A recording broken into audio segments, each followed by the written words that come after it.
నమస్కారం విజ్ఞాన్ గారు. నమస్తే అండి.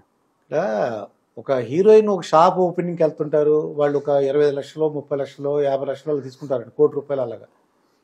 కానీ ఒక మన త్రిష ఒక ఉన్నారు కదండి, ఆ యాక్ట్రెస్ ఎమ్మెల్యే గారితో గడిపిందని ఒక వివాదం వస్తుందండి.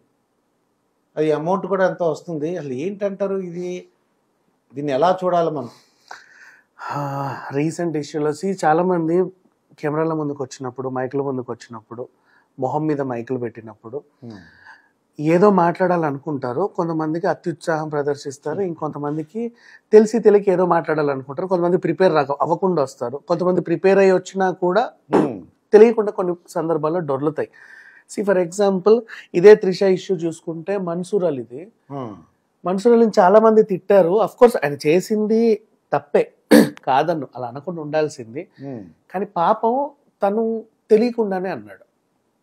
లైక్ మన చలపై బాబాయ్ కూడా, చలపతిరావు గారు కూడా గతంలో కూడా ఒక రెండు మాటలేదో ఆడవాళ్ళ విషయంలో అన్నాడు. అయ్యో, అప్పట్లో పెద్ద అయిన మన అక్కినేని నాగేశ్వరరావు గారు కూడా అప్పుడప్పుడు టంగ్ స్లిప్ అయ్యేవాళ్ళు. సో ఇట్లా అంటే ఖచ్చితంగా వీళ్ళని ఇట్లా అనాలని వాళ్ళు ఏం అనరు. అదేంటో వాళ్ళకి తెలియకుండా టంగ్ స్లిప్ అవ్వడము, అనుకోకుండా వివాదంలో పడడం, తెలుసుకొని క్షమించండి అని చెప్పి తప్పించుకోవడం. ఇక మన్సూర్ అలీ విషయానికి వస్తే ఇంకా నాన్నతానే ఉంది. ఆయన ఎందుకు మళ్ళీ సీరియస్గా పరువు నష్టం దావా వేసాడు అంటే, తెలిసి అనలా. యాక్చువల్గా మైకులు పెట్టారు, ఆయన ఏదో అనుకున్నాడు.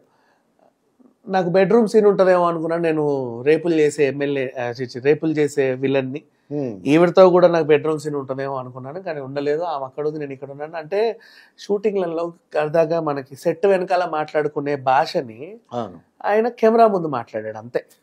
ఏది మన అక్కినేని తొక్కినేని అని చెప్పి ఎక్కడో తాగేటప్పుడు మాట్లాడుకోవాల్సిన మాటని స్టేజ్ మీద మాట్లాడారు కదా మన బాలయ్య గారు, అలా అనమాట. సరే వదిలేద్దాం, అనేది తప్పు కాదని అన్నాం, బట్ తెలుసో తెలియకో అన్నాడు మొత్తానికి. అందుకే పాపం ఆయనకు కూడా కోపం వచ్చింది. నేను మరీ అంత కానివాడినా, నన్ను ఎందుకు ఇంత నీచంగా చూస్తున్నారు అన్నాడు, ఏడిచాడు, నెత్తినోరు బాదుకున్నాడు, పర్వాలా. ఇప్పుడు ఈయన ఏవి రాజు ఈ సిచ్యువేషన్ చూస్తే, మొన్న లాస్ట్ టైము ఒక పొలిటీషియన్ మన బండారు రోజాని అన్నాడు, అమ్మా రోజా, నీ బతికే ఆవిడికి తెలియదు. అవునండి, నువ్వు ఏ లాడ్జ్లో ఉన్నావో నాకు తెలియదా, నువ్వు ఎవరితో ఉన్నావో నాకు తెలియదా, ఎవరితో గడిపావో నాకు తెలియదు, నీ రూమ్ నెంబర్ నాకు తెలియదా అన్నట్టుగా, బజార్దానా అన్నట్టుగా డైరెక్ట్ గా మాట్లాడేశాడు బండారు సత్యవంత్ గారు. ఆయన్ని కూడా ఇది తప్పండి అని 10 మంది చెప్పారు. ఆయన కూడా మరి ఇంకా ఆయనకి ఏం చెల్లించలే, మై బికాస్ ఆ తొక్కలే అన్నట్టే ఉన్నాడు. ఇప్పటిదాకా సారీ అని చెప్పిన దాఖలాలు లేవు ఆయన. ఎందుకంటే ఎక్కువ మంది ఇది తప్పు అని గట్టిగా ఆయనకి చెప్పాల. సో అది ఇంకా అలాగే ఉంది, జనాలు కూడా మర్చిపోయారు. ఎందుకు ఆ సిచ్యువేషన్ చెప్పాను అంటే, ఒక రాజకీయ నాయకుడు డైరెక్ట్ గా ఒసే బజార్దానా అని తిట్టినప్పుడే ఆయన చేత సారీ చెప్పించలేకపోయారు. అధికారంలో ఉండి నేను ఇండైరెక్ట్ గా అంటే మాత్రం తప్పే ఉంది అనుకున్నాడో ఏంటో గాని. ఏవి రాజు సన్నాసి, వీడు అసలు ఎలా మనిషి అయి పుట్టాడో అసలు వాడికే తెలియాలి. ఈ గాడిద ఏం వాగిందంటే, సరే ప్రెస్ మీట్ ఏదో పెట్టారు, మంచి ఛానల్ ఎదురుగా సన్ టీవీ, అక్కడ ఉన్న నేషనల్ ఛానల్స్ అన్ని ఉన్నాయి, 2 ప్రధాన ఛానల్స్ ఉన్నాయి. ఆయన కూడా అన్నాడీఎంకేకి చెందినటువంటి వ్యక్తి, ఏది మన జయలలిత గారి పార్టీ. సరే మంచి హోదాలో ఉన్నటువంటి మనిషి, ఎడ్యుకేటెడే.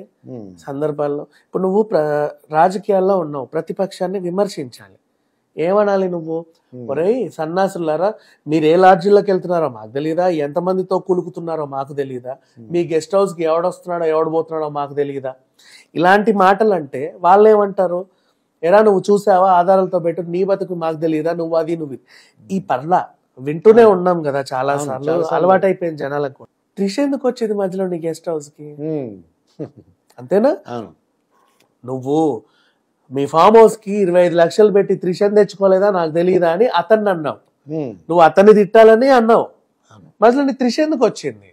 నీకు చెప్పింది ఆవిడ, నాకు 25 లక్షలు ఇచ్చారండి, ఆ రాత్రి అంతా అక్కడ కులికేసి వచ్చాను అని చెప్పిందా? లేదు కదా. టంగ్ స్లిప్పే కాదు, ఎలిగేషన్ పాస్ చేసావు. త్రిష కూడా ఏమనింది? అటెన్షన్ గ్రాప్ చేయడానికి ఇట్లాంటి చీప్ ట్రిక్స్ ఉపయోగిస్తున్నారు, ఇట్లాంటి వాళ్ళు మనుషులైనా గాడిదలు అన్నట్టు ఆవిడ ఏదో స్పందించి వదిలేసింది. అండ్ విశాల్ గారు స్పందించారు, ఇంకొంతమంది మాట్లాడుతున్నారు, కమల్ హాసన్ లాంటి వాళ్ళు, రజనీకాంత్ లాంటి వాళ్ళు కూడా ముందుకు వచ్చి ఇది చాలా తప్పని చెప్తున్నారు. మన తెలుగు ఇండస్ట్రీ నుంచి కూడా ప్రముఖులు చెప్తున్నారు. ఓకే. ఇకపోతే ఇప్పుడు మనకి ఇందాక మీరు క్వశ్చన్లో అడిగినట్టు షాప్ ఓపెనింగ్ కి వస్తారు కదా అన్నారు కదా, షాప్ ఓపెనింగ్ కి ఎందుకు పిలుచుకుంటాం మనం సెలబ్రిటీని అంటే, మొదటి రోజు ఫస్ట్ డే ఓపెనింగ్ ఒక సెంటిమెంట్ ఉంటుంది. ఈ రోజు నేను షాప్ ఓపెన్ చేస్తే ఒకేసారి నాకు 300 మంది క్రౌడ్ వచ్చారనుకోండి, కలకల్లాడింది అనుకో అన్ని కౌంటర్లు, కొద్ది గొప్ప బిజినెస్ అయ్యి గల్లపెట్ట నిండితే శుభం. అట్లా రావాలంటే ఎంతమంది నన్ను పిలుచుకుంటా, ఎన్ని యాడ్లు వేస్తా. ఒక సెలబ్రిటీ ఎవరో వచ్చింది అనుకోండి కత్తిరింపులకి, ఆవిడ వెనకాల ఆవిడని చూడడానికి ఎగబడే జనాలు ఓ 4-5 కాళ్ళు లోపలికి వస్తే 4-5 కాళ్ళు బయటికి వెళ్తే గల్లపెట్టి తెరిస్తే ఓ 1/2 కిలో బంగారం అమ్ముడు పోయో లేకపోతే 2-3 చీరలు అమ్ముడు పోయో ఇంత డబ్బులు ఉంటాయి అని చెప్పేసి అనుకుంటారు ఆ బంగారం నగల షాపు వాళ్ళు కానీ ఈ షాపింగ్ మాల్స్ వాళ్ళు కానీ. అంటే తొందరగా అందరికి ప్రజల్లోకి వెళ్ళిపోవాలని కోరిక వాళ్ళకి. నెక్స్ట్ ఒక ఈవెంట్కి ఒక సెలబ్రిటీని పిలిచాము అంటే పెద్ద రియల్ ఎస్టేట్ ఆయన, నా ఈవెంట్ గొప్పగా జరగాలంటే నేను ఒక హీరోనో హీరోయిన్ పిలిపించి వాళ్ళు వెళ్ళారనుకో గొప్ప. ఇప్పుడు ఒక స్టార్ సెలబ్రిటీ పెళ్లి జరిగింది అక్కడికి, లేదా లైక్ ఒక మంత్రి పెళ్లి జరిగింది, సినిమా తారలు వచ్చి వెళ్తారు, అది పేడే యాక్చువల్గా చెప్పాలంటే, డబ్బులు ఇచ్చే పిలుచుకుంటారు. వాళ్ళు అలా వచ్చి అటు ఇటు తిరుగుతా ఉంటే మండపంలో అదొక ప్రిస్టేజ్ ఇష్యూ వాళ్ళకి అదనమాట. అలా ఒక ఫామ్ హౌస్ లో ఒక ఈవెంట్ జరిగితే త్రిషకి ఇంత రెమ్యునరేషన్ ఇచ్చి పిలిపించుకున్నారు. త్రిషకి 25 లక్షలు ఇచ్చారు, ఈవెంట్కి వచ్చింది. అక్కడ ఏం జరిగింది అనేది నీకు తెలియదు కదా. ఇప్పుడు నువ్వు చెప్పిన లాంగ్వేజ్ ఎలా ఉంది, నువ్వు ఫామ్ హౌస్ కి త్రిషని పిలుచుకోలేదురా 25 లక్షలు ఇచ్చి అంటే జరగాల్సిన డ్యామేజ్ ఎంత జరిగింది ఆమె కెరీర్ కి. ఏమనుకుంటారు ఇప్పుడు ఎవడైనా సరే, ఇప్పుడు సినిమా తారలు అనగానే సినిమా హీరోయిన్ అంట అంటే అంత చీపా వాళ్ళు, రైట్? ఒక మన సమాజంలో పారిశ్రామికవేత్తలు ఎలా ఉన్నారు, సాఫ్ట్వేర్ ఎంప్లాయీస్ ఎలా ఉన్నారు, ఎయిర్ హోస్టెస్లు ఎలా ఉన్నారు, అలాగే హీరోయిన్స్ అంతే కదా. బిజినెస్ చేసే వాళ్ళు ఎలా ఉన్నారు, వాళ్ళు చేసుకుంటున్నారు, ఎవరి వృత్తి వాళ్ళది, వాళ్ళు అలా చేసే వాళ్ళ వృత్తి అదే, they have to do that. అట్లా అంటే సినిమాల కోసం అందరు తప్పుడు పనులు చేసినట్టేనా, అంటే ఫామ్ హౌస్ లకి ఇంకేదో పనులకి వెళ్ళినట్టేనా, వీడు ఎలా వాగుతాడు. అయితే ఇప్పుడు మళ్ళీ బండారా ఎగ్జాంపుల్ ఎందుకు తీసుకున్నానంటే, గతంలో డైరెక్ట్ గా ఒక మంత్రినే ఒకరు ఏదో అన్నప్పుడే ఎవరు ఏమి సారీ చెప్పించలేని సమాజం ఇది. అలాంటిది ఇతను ఎంతసేపు యథేచ్ఛగా చెప్పేస్తాడు, పెద్ద విషయం ఏం కాదు. ఈయన సారీ చెప్పినా చెప్పకపోయినా అపాలజీ చెప్పాడని కొంతమంది రాస్తున్నారు. చెప్పినా చెప్పకపోయినా అమ్మ తల్లి నేను అన్న ఉద్దేశం అది కాదు, వాడిని తిట్టాలనుకున్నాను, అనుకోకుండా నీ పేరు నా నోట్లోకి వచ్చింది అని ఏదన్నా చెప్పినా త్రిషకు జరిగిన డ్యామేజ్ ని ఎవడు పోడుస్తాడు. ఎంత డ్యామేజ్ జరిగింది. ఇప్పుడు మాట్లాడుకునే వాళ్ళందరూ కూడా ఈ వైన్ షాపులలో, ఇప్పుడు రాత్రి నిన్న వచ్చింది వార్త, నిన్న రాత్రి ఆ వైన్ షాపులలో బ్యాగ్స్ లో తాగే వాళ్ళు ఇట్లా మొబైల్, అరే 25 లక్షలు త్రిష పోయింది అంటారా వీడి దగ్గరికి, అవును అంటారా అనుకుంటారు, అంతే కదా. వాళ్ళకి తెలియదు కదా, తెలియదు ఎందుకు వెళ్ళిందో తెలియదు. 25 లక్షల విషయం తెలుస్తుంది కానీ ఆ ఎమ్మెల్యేనే చెప్పాడంటారా 25 లక్షలు త్రిషను పిలుచుకున్నారంట, భలే వెళ్ళింది, అదేంతో కనుక్కో మనం కూడా పిలుచుకుందాం. ఈ టైప్ లో మాట్లాడుకుంటారు చండాలంగా పబ్బులలో, సాఫ్ట్వేర్ ఎంప్లాయీస్ కానీ ఇంకెక్కడైనా బయట. ఇప్పుడు ఆమెకి ఎంత డ్యామేజ్ జరిగింది, దాన్ని ఎవరు పోడుస్తారు. మనకి ఎప్పుడు వర్షం నుంచి త్రిష పరిచయం అంటే హిట్ వచ్చింది, అంతకు ముందు నుంచి చిలా చితగా నటించిన, అప్పుడు ఏదో నీ మనసు నాకు తెలుసు లాంటి సినిమాలు ఏవేవో చేసినా, యువ లాంటి సినిమాలు చేసినా, వర్షం నుంచి ఒక పెద్ద హిట్ వచ్చింది. ఆ తర్వాత ఆమె పౌర్ణమి వరకు మన కళ్ళ ముందే ఉంది, నువ్వు వస్తాను నేను వద్దంటానతో ఒక సపరేట్ ఫ్యాన్ బేస్ ఏర్పరచుకుంది. సేమ్ సక్సెస్ అటు తమిళ్లోను తెలుగులోను సంపాదించుకుంది. మొన్న మళ్ళీ రీఎంట్రీ ఇచ్చి లేడీ ఓరియంటెడ్ సినిమాలు చేసింది, అడప తడప ఆడిన.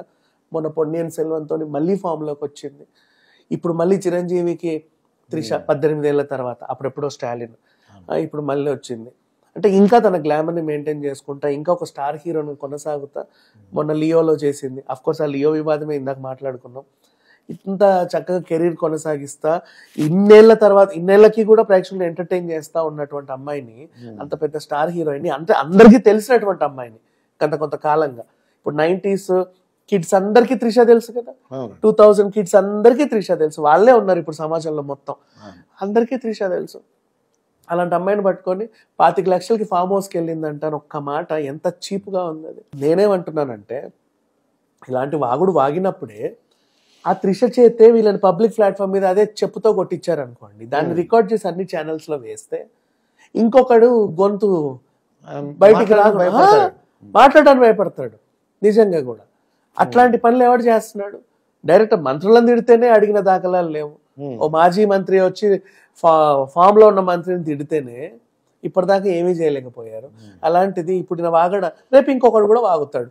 ఇప్పుడు centre for example new year event కి మనం ఇంకో స్టార్ హీరోని పిలుచుకున్నాం. ఆ న్యూ ఇయర్ ఈవెంట్ మీరు చేశారు, నీకు నాకు పడలా. రేపు నేను మొన్న 1వ తారీఖు నువ్వు ఆ హీరోయిన్ తెచ్చి ఏం చేసావో నాకు తెలియదా, 10 లక్షలు ఇచ్చి తెచ్చుకున్నావు నాకు తెలియదా? 10 లక్షలు తెచ్చుకున్నావు, ఆమె ఎందుకు వచ్చింది? ఆ ఈవెంట్ చేసి వెళ్ళింది. కానీ నేను అన్న మాట ఎట్లుంది? న్యూ ఇయర్ రోజు నువ్వు 10 లక్షలు తెచ్చుకొని ఆ హీరోయిన్ తెచ్చావు, మరి ఆ హీరోయిన్ ఎందుకు వచ్చింది? ఇది మాటలు. అంటే వీళ్ళు రాజకీయాల్లో ఒకరినొకరు విమర్శలు ప్రతి విమర్శలు చేసుకోవడం మానేసి మధ్యలోకి వేరే వేరే క్యారెక్టర్లను లాగి, ఇప్పుడు ఇతను దాడి చేసింది అవతల వ్యక్తిని, వాడికి ఏంలా, వాగిన వీడికి ఏమిలా, నేషనల్ వైజ్ గా పాప మా పిల్ల రాసే ప్రతి ఒక్కరు. ఇప్పుడు మీరు చదివింది కూడా అంతేనా?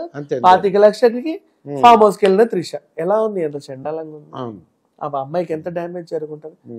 ఎన్ని కోట్లు ఇస్తే, ఎన్ని డబ్బులు ఇస్తే, ఎన్ని ఇస్తే ఆ పిల్లకి ఆ మచ్చ పోతుంది అందుకని చెప్పేసి అదే ప్లాట్ఫామ్ మీద పబ్లిక్ లో నిలబెట్టి త్రిష చేత 4 చెప్పు దెబ్బలు కొట్టిస్తే, వాడి చేత సారీ చెప్పిస్తే, అప్పుడు అది మళ్ళీ అందరూ టెలికాస్ట్ చేస్తే ఓహో ఇలా జరిగిందా, ఇంకో మనము జాగ్రత్త ఉండాలని అందరూ కూడా అదుపులో ఉంటారు. కొన్ని సంవత్సరాల క్రితం కూడా ఒక న్యూడ్ అమ్మాయి స్నానం చేస్తున్నట్టు కూడా వీడియో వచ్చిందండి, మీరు విన్నారో లేదు? త్రిష గారి మీదే, అంటే అప్పుడు మార్ఫింగ్ ఏదో అంటారా? అవునవును, బాత్రూంలో త్రిష స్నానం చేసింది అన్నటువంటి అని చెప్పేసి ఫేక్ వచ్చాయి. మొన్న రష్మిక డీప్ ఫేక్ వీడియోలతో పోల్చుకున్నా కూడా ఇవి అవుతానే ఉంటాయి. అంటే అదేంటో కానీ త్రిష కెరీర్ లోనే కొంచెం వివాదాలు ఎక్కువ. పాప ఆ పిల్ల పెళ్లి వరకు వెళ్ళి వెనక్కి వచ్చింది, అదొక వివాదం. తర్వాత ఇంకేవో వాళ్ళతో వీళ్ళతో ఎఫ్ఐఆర్లని, అదని ఇదని బోల్డ్ అని ఉన్నాయి. అయినా సరే అవన్నీ తట్టుకొని నిలబడిందా? ఈరోజు మళ్ళీ స్టార్ హీరోయిన్ కదా, మళ్ళీ మెగాస్టార్ పక్కన మళ్ళీ హీరోయిన్ కదా. త్రిష సక్సెస్ అవుతుంది అంటే ఎంతమంది ఎన్ని అన్నా, ఎంతమంది బురద జల్లినా, ఎంతమంది ఏమన్నా సరే తట్టుకొని ఇంకా స్టార్ హీరోయిన్ కొనసాగుతుంది అంటే గొప్ప విషయమే కదా. ఆ పిల్లకి హ్యాట్స్ ఆఫ్ చెప్పుకోవాలి. అండ్ ఇట్లాంటి వాళ్ళ చేత కూడా ఇందాక మనం చెప్పినట్టు చెప్పు దెబ్బలు కొట్టిస్తే ఇంకొకసారి వాక్కుండా ఉంటారు.